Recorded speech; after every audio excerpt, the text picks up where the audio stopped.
So yun mga katrops, nandito nga pala tayo sa lumang bayan ng Imus. So ayan, magpapagawa tayo ng sasakyan mga katrops. Ayan, sa shop na yan mga katrops. So bali, inagaan namin kasi sabi nga sa amin, kailangan mas maaga kami para mas mauna maasikaso kagad yung sasakyan. So ayan, bali sarado pa sila, inaantay lang namin magbukas mga katrops. So okay, let's go!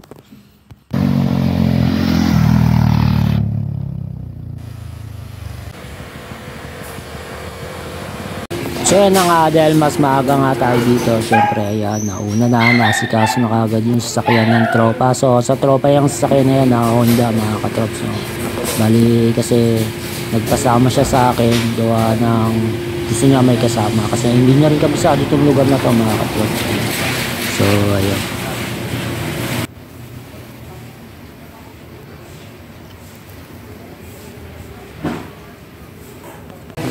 So yan na nga mga katrops, no? Bali binibira na nga yung sasakyan ng tropa dito. So napansin ko lang dito sa mga katrops sa shop na to, so medyo ma-approach yung may-ari nito mga katrops, no? Saka pinapaliwanag niya sa iyo kung ano yung mga dapat gawin sa sasakyan mo.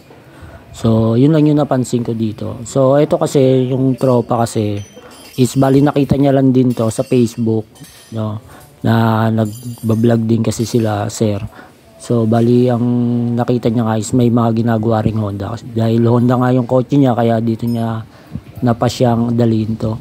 So yun nga lang yung napansin ko, na mukhang okay naman kausap yung may-ari mga katrops. Sobrang daling kausap. So at ang labor din mga katrops, no, it's mura. Ikukumpara niya, marami na rin nakapagkambasan tong trope. So kung ikukumpara niya sa mga napagkambasan niya, is mas mura dito yung labor, kaya napasya niya dito dalhin. So titingnan lang natin yung trabaho nila kung okay.